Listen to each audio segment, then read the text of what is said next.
If you've never watched the movie Dead Presidents, or like me, haven't watched it in 25 years, you should absolutely put this in immediately. This is so much better of a movie than I even remember. It is a non-stop thrill ride. I don't normally go for the little quotes on the cases, but the film that never slows is absolutely correct. From the get-go, it is right off the bat exciting, exhilarating, enthralling. It is a great movie. You should absolutely give it a go, and here's why. The plot of the movie is quite simple. The lead protagonist character, guy that goes by the name Youngblood, just turning of age, turning 18, and he's trying to figure out what to do with his life. He graduated high school, and he's done with school. He doesn't want to go to school anymore. His mother is pushing him to go to college, much like his older brother, and he wants to follow in his father's footsteps. His father served in the Korean War. He wants to go over there and fight for his country. It's the Vietnam War at this time. It starts off in the winter of 1968. It ends in about 73, 74. And over that 5 years or 6 years, he grows from a man. He goes to war. He meets a girl before he leaves, and he impregnates that girl. He goes to war. He tells her, he's like, don't wait for me. You know, I don't know what's going to happen over there. He doesn't know. He has no idea what life is going to bring him, but he just knows he wants something different, something bigger. He doesn't want to just go to school and then come home and do the usual things. So he goes off to fight in the war. He is part of a very elite division. It's a reconnaissance division in the Marines, and he does a lot of things that would fuck up your mind. A lot of things that we would all feel unsettled about. And unfortunately, it kind of hits him a little bit, but he doesn't, like, there's a scene in the war where he's talking to his friend that came over, and he tells him, he's like, I can't think about the outside world. I can't think about my daughter. I can't think about anyone else in New York. I have to live in this moment, otherwise I'll get my ass killed. And it's a great scene that really kind of shows you the dread and the angst and the guilt of war. It is a fantastic movie. When he comes back, he finds pretty much his whole life has gone to shit. No one cares about him. There's a lot of Vietnam movies where the vets come back home and no one gives a fuck about them because it was an unpopular war. He expected admiration. He comes home to find no job, no nothing. He's got a kid and a wife he needs to feed. And unfortunately, that leads him to come up with a scheme with a few of his other friends to try and rob a Federal Reserve. The Federal Reserve Bank is getting rid of old bills. They send them in this truck, they drive into Washington, D.C., and they burn them. So in their minds, why not steal them? So they devise this plan to steal the money, and of course, as you can imagine, everything goes wrong. That is the plot of the movie. It is a great film. And the Hughes Brothers, coming off of their massive success with their independent film, I believe, with Menace to Society, were giving an ample budget to make this movie. And all of the dollars are in the picture. It fucking looks incredible. I got this in a bundle deal the other day on DVD. I wish I could have watched this in 4K. It looked amazing. It is upgraded to a perfect, a nice aspect ratio of 2.35 by 1. It's got Dolby Digital Surround. It's an old DVD, but it worked. But man, I would love to see this in 4K.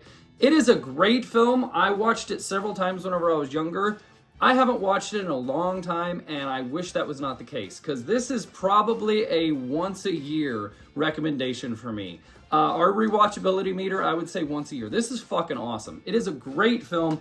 I knew it was a great film, and if you watch the video where I got the collection, I was like, yes, I got this. I kind of forgot about the movie, to be honest with you. There's a lot of really good movies that I've already kind of forgotten about. This was one of them, and I'm so glad that I picked this up. The Hughes Brothers did a great job. The soundtrack to the movie is a 2-part soundtrack, and that was kind of popular sometimes. I remember when I bought the Friday cassette soundtrack, and it was part 2. And the first soundtrack was all the hip-hop that I wanted to listen to, and the second part soundtrack was all the 70s jams. And I bought it, and I was like, pumped it in. I'm like, this isn't what I want. These aren't the songs on the movie. So it's kind of like that because it starts in 1968 before he goes to war. So there's this first soundtrack. Then whenever he comes back in 1973, it's a different soundtrack. But the soundtrack is phenomenal. It is a bunch of music that I don't know any of the artists, but I know the songs from listening to oldies radio. I know the songs. I love the songs. I don't know the artist. It's a great soundtrack. The music is phenomenal and a great accompaniment to the score. It is a great period movie. Everything looks very realistic, 68, 69, 73. It all looks very fitting for the times. It's all mostly shot in either Vietnam, not shot in, but based in Vietnam or in Bronx, New York. It's the first, there's essentially 5 acts. The first act is him coming of age, and he's talking to his buddies. What are we going to do? His buddy Skip decides, I'm going to go to college. But the other one, he gets drafted. And our main protagonist, Youngblood, he just wants to go to fight for his country. So Youngblood and the other guy that gets drafted, they both go off. Skip ends up dropping out of college, and he gets drafted too. So they all meet over there, and Skip becomes part of the reconnaissance team. The first guy, the Spanish guy, he gets his hand fucked up, so he gets sent home early. Skip gets sent home early. But Youngblood is the one that really embeds himself in the military life and the life of the Marines, and it kind of fucks him up a little bit. Skip gets a little bit fucked up too, and I think that they're talking about Agent Orange. I'm not positive, but that's what I would assume. And he gets disability benefits and things like that. He goes back from Vietnam. Skip gets released 6 months after he goes over there. He goes back home and becomes a heroin addict. But the first part of the movie is this coming of age, and Youngblood meets this girl. He knows this girl. He hooks up with this girl. And it is a great little comedic relief. Again, this film never slows down. It's absolutely right. But the first act kind of builds up. And he meets this girl, he hooks up with this girl, and it's a great comedic relief because it's 2 people fumbling in the arms of love for the very first time. I think she knows a little bit more than him, but he can't get her bra off. She's like, let me take it off. And when penetration comes, she's like, whoa, that's too low, which we've all been 13, 14, 15, 16, you know what I mean? And then immediately she's like, that's way too high, kind of, meet in the middle here. And they perform their act. It's like 30 seconds on film and he's done because, again, we've all been 13, 14, 15, 16, 18, wherever you were. But they're laying in each other's arms and she's kind of professing her love. Like, I'm going to wait for you. And he's like, don't wait for me. Like, I don't know what's going to happen. But in true adolescent fashion, he kind of, can we do it one more time before I go? It's a great little opening act to explain the backstory of all of the characters, and the transition from Act 1 to Act 2 is phenomenal. So her mom comes home, and he bolts out the door, and he's running down the neighborhood, hopping fences as he goes, and it's kind of this lower camera angle. It's a really good cinematic shot, kind of a lower camera angle, I'd say waist high. So when he lands on the ground, he's not too much taller, but when he's jumping over the fences, he's a lot taller. And it comes across a tree. And they use that tree to cut from the first act to the second act. That tree cuts into the frame, and it cuts to another tree. Bam, we're in Vietnam. It's a phenomenal cut. It is really intense, and it's really well done, and I was very impressed by it. I had to rewind it and make a note because it was a very well cut scene. However, immediately, that's like 20 minutes into the movie, maybe 30, and immediately we're in the jungles of Vietnam, and it is an action war film. And it does it really, really well. They spent a lot of money on this movie, and when you look through the actors, we've got Larenz Tate, who was the star of Menace to Society. We've got Keith David, Chris Tucker, Terrence Howard, Freddie Rodriguez, and Bacome Winbean. I never knew that guy's name, but he's the preacher. It's got a great cast of actors that, at the time, I don't think were well-known actors. Terrence Howard definitely wasn't. A lot of these actors, I think, really got their break on this movie. Full of great acting. Keith David, definitely. I will never... Ass to Ass. To me, every time I see that man, I think Ass to Ass from Requiem for a Dream. But he's a great actor. He's been doing voiceover stuff. He did a Ken Burns documentary on jazz. He's a great voiceover actor. I just always think Ass to Ass. Nonetheless, Keith David's in it. Him and the Menace to Society, those are the only 2 that really had any credit at this time, I believe. So all of the money for the film went into these Vietnam War explosions and action scenes. And it starts off right off the bat, Act 2, we're in the jungles, and it is fucking intense. It is a very good movie. It is a thrilling movie, and at this point, it doesn't slow down. It is fucking great. The cinematography for the war sequences is phenomenal, very well done. And Act 2 is where we are introduced to the second half of our cast. He's in the jungles of Vietnam, in his platoon, in his group, doing reconnaissance. And we meet Cleon, who is Bokeem, whatever his name. And we meet the staff sergeant, or whatever. I don't know chains of command. I was never in the Army, sorry. But we meet the two main guys that are head honchos. And so the first guy, he finds a little medallion of a captain. He hits an officer. And so he takes the belt. And Cleon decides he's going to take a souvenir as well. So he chops the head off of one of the soldiers and carries it with him. And everyone's like, this guy's fucking maniac.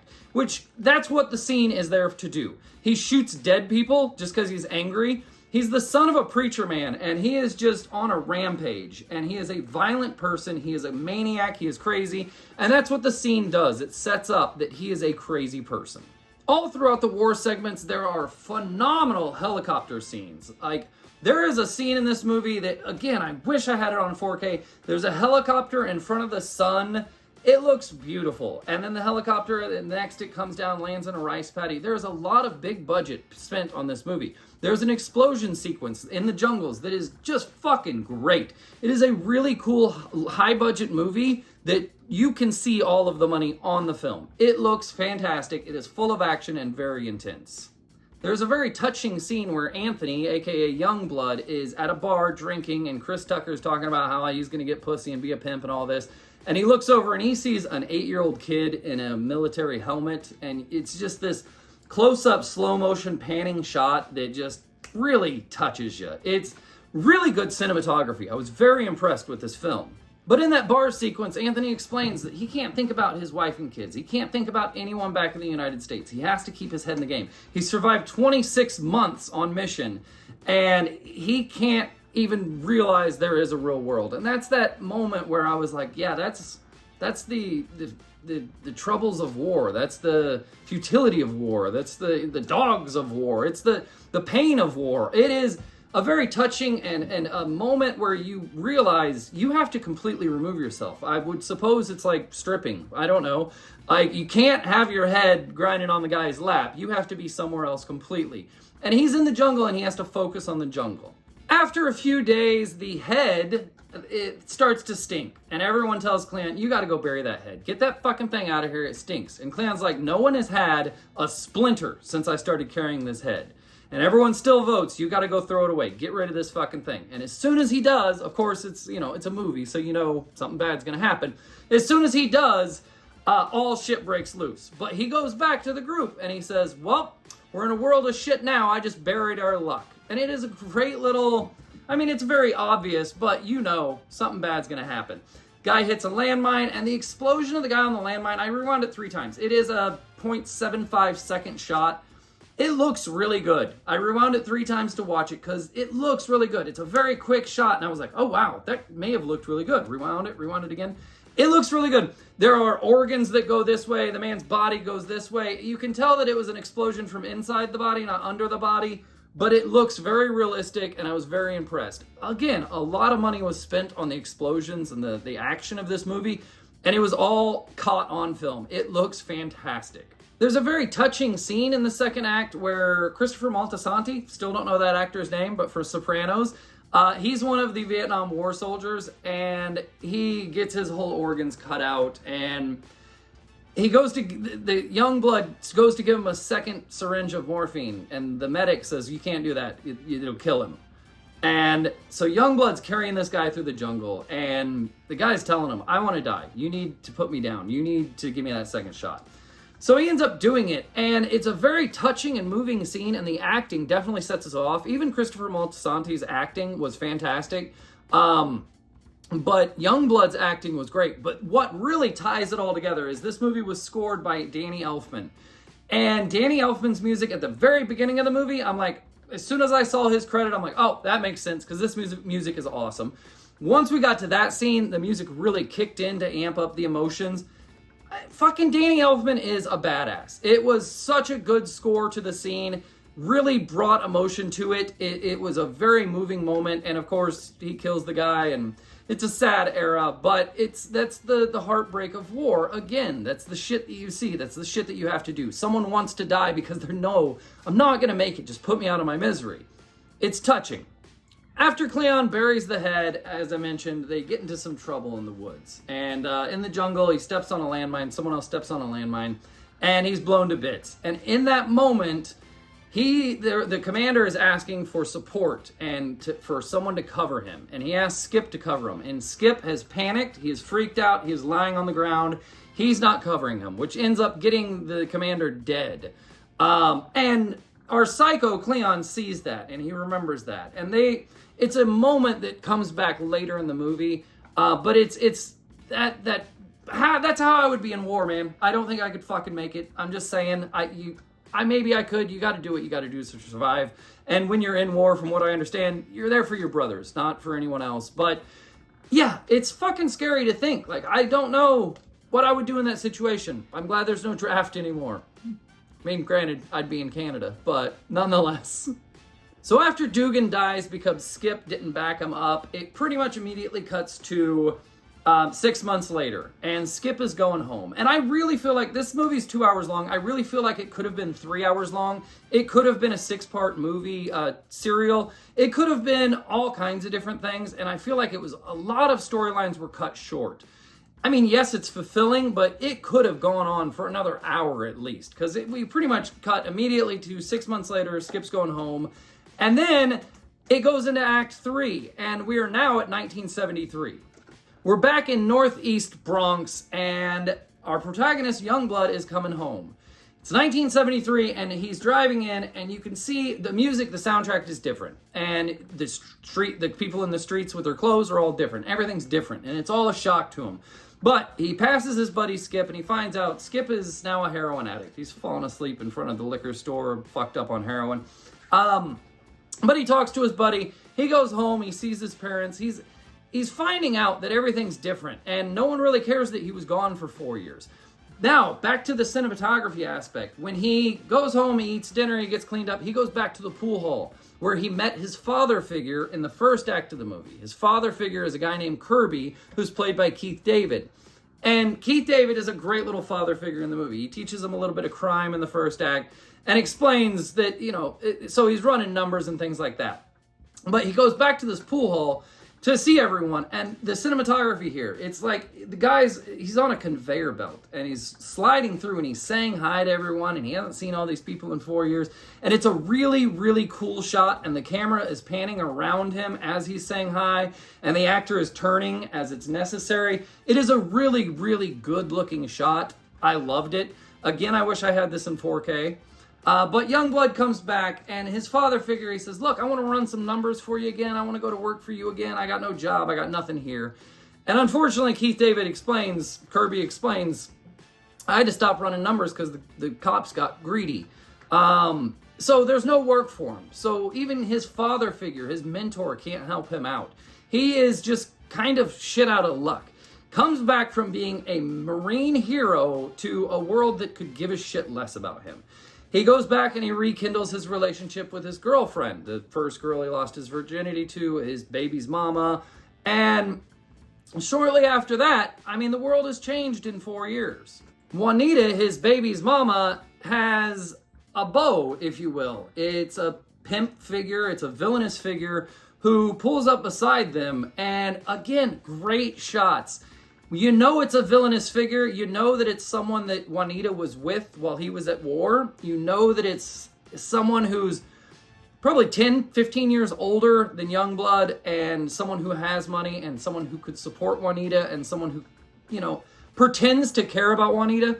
But when he's introduced in his car, it's car to car, and the shot of him, he's sucking on a red sucker, and it's a close-up shot of his mouth, and his face, and his eyes. They do a lot of close-up work in this film, and I really dug it. It looks fantastic, and again, I wish I had it in 4K. It looks really good.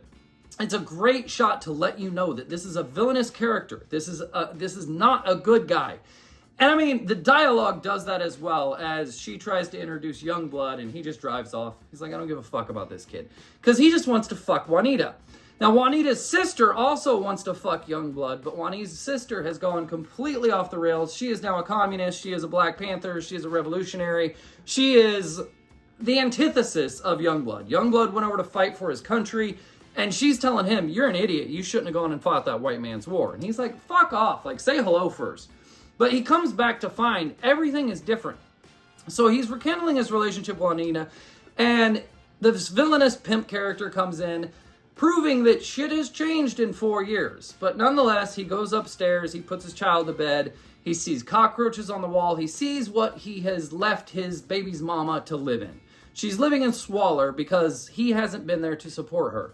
So I think that weighs a little on his conscience, and so he's got a job, and it kind of cuts to another 6 months later as she's 5 months pregnant now, and he's got a job at a meat place, but it's not enough, you know? I mean, we all need to make it rain. It's not enough money. They're barely making ends meet, if you will. But he's trying. He's working. He's living a good life. And because of the horrors of war that he's seen, he becomes an alcoholic. She's on his ass about drinking all the time and not having a job. He's on her ass about fucking yelling at him all the time. It's a very violent domestic relationship. And it's not a good relationship in any way, but they got a kid together. They're trying to work it out. They were 16 or 18 or whatever the hell whenever they first had sex, so they're trying to make it work.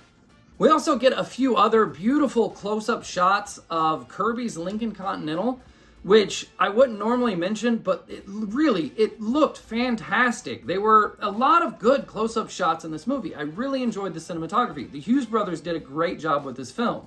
Speaking of crazy cinematography, there is a horror dream nightmare sequence that Youngblood has, and it is a vivid, horrifying sequence. Like, you could put this in a horror movie and people go, oh my god, I'm scared. It's probably 30 seconds long, but it is fucking vivid. It is really intense. The whole movie is just gripping. Like, the whole time you're on the edge of your seat. And it smash cuts to this horror sequence, and you don't know that it's, I mean, you figure out quarter of the way through that it's a dream, but he wakes up in panic, he's sweating, and Juanita comforts him, you know. But again, that's something that she uses to play against him later in the film. Like, they're not in a good, healthy relationship. They both kind of hate each other. Eventually, in the mundane minutia of trying to live his everyday life, he finds out the butcher shop is getting closed. Guy can't keep the doors open. So he sends him home with a bunch of groceries. He says, take this food, go home to your family. And as he's walking up the stairs, he finds our villainous character, Cuddy, is coming down the hall because he just visited Juanita and gave her a couple $100. Which, this guy's trying to be a man. He's trying to support his family. He's trying to take care of his well-being. He fucking loses it. He's like, stay away from my family. Cuddy's a pimp who's 15 years older and has a shit ton of money. He's like, fuck you, dude. That's my girl, that's my, pretend little daughter, that's the girl that I want to fuck, that's the girl, and you're just in my way. He's like, I'm trying to be a family friend, which he's not. But nonetheless, Youngblood stands up to him, and it doesn't turn out that well. So, Cuddy gets the upper hand. There's an altercation in the hallway, and Cuddy pretty much, he's like, if it wasn't for Juanita, I'd fucking kill you right now. But Youngblood obviously doesn't like any of that shit. He goes and he confronts Juanita. Juanita's like, yeah, you don't have any money. He gave me money. I'm not giving it back to him. We need this money. Of course, he has a few drinks, and he gets a little fed up. And it comes into a scene of domestic violence that is horrifying, shocking, and just impactful. He grabs her by the throat, and he starts choking her. And it is a vivid, vivid scene. He lets go because he's a little in control of his emotions, but he starts to walk out, and she goes to grab after him. He chokes her again, and he's like, bitch, I will fucking kill you. And it is a horrifying, haunting scene. It is a very accurate portrayal of domestic violence. I'm not condoning domestic violence by any means, but it is on camera. That is a very, very vivid scene, and it is very emotional. It's a haunting scene. It's very threatening, and you feel for her safety. But he leaves the house. He gets out, and he starts to come up with this plan with his friends. They're going to rob this truck. They're going to rob this armored truck. And in the planning stages, they decide they need another member. So they've got Juanita's sister, the revolutionary. They've got the Mexican guy played by Freddy Rodriguez. They've got Keith David. They've got Youngblood. And they've got Skip. But they decide they need one more person. And they decide to bring in Cleon. Cleon the fucking psycho from Vietnam, who is now a preacher, who is now talking about how he used to be a sinner, but now he's with God. And they go to him and they suggest this plan. He reluctantly comes in on the operation. And it was probably the worst decision they could have made. But I'm not going to go through all of the details of the heist. The heist comes in at an hour and 30 minutes in the movie. If you haven't seen this movie, I'm not going to ruin it. I will say, though, this would be our fourth act, and it is fucking action-packed. There is a scene, there are several scenes. There's an explosion that is fucking awesome. There is a kneecap gunshot that is fucking awesome. It's an intense buildup of elements of surprise. There is a thorn in their side with a beat cop who comes down and screws up the whole plan. It's really, really fucking cool. It is a great scene, and really, that's the only thing that I remembered about this movie. I remembered, 70s, Vietnam, 60s, Bronx, but I didn't remember nearly as much about this movie as I wish I would have, man. This is a great film. Once again, yearly recommendation, our rewatchability meter once a year. It is an awesome movie. We're going to skip through the heist. You should watch this movie. I'm not going to ruin anything for you, but Act 5, at an hour and 45 minutes into the movie, is the resolve of the movie. And it doesn't do that lame thing where it tells you where they are now. It kind of leaves some elements up to your own imagination. There are some things that are clearly resolved in the picture. Some people are dead. But a lot of it, you just kind of are left to your own imagination. However, it all comes down and the hammer is split and these are wanted men. And they catch Youngblood in a hallway. And again, cinematography. It would never happen like this, but they're chasing him this way, they're chasing him this way. They catch him in a hallway. And it's like 30 guns, 15 on this side, 15 on this side, just pointing at him. And of course, at that moment, he's just like, okay, I'm caught. I'm fucking done for. He goes to sentencing, and the judge sentences him. And, I'm going to leave it there. I'm going to leave it there. Watch the fucking movie. It is a great film. I absolutely love this movie. If you want to know how it turns out, go watch it. I don't know what fucking streaming service it's on because I don't have internet. I have a physical copy, and I want to find this on 4K. I have not heard. I've looked through every Criterion collection. I don't know. Does anyone have a 4K of this? This is a fantastic movie. I would love to see it on 4K. I plan on watching this every single year. For our must-watch meter, I'm going to give it a 9 out of 10. It's maybe some people won't like it, but it's a biopic in a sense. It's a period piece. It's 70s, late 60s, early 70s. It's really great soundtrack. I would say 90% of people should watch this movie. For my jam meter, 10 out of 10 fucking easily. And rewatchability calendar, I've already said it twice. You should watch this movie once a year.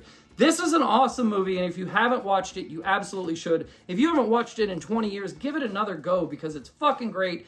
I didn't remember a lot of elements, and it is definitely worth 2 hours of your time. That is my review for Dead Presidents. Thank you very much for watching the channel. Please like, share, and subscribe, and we will see you next time.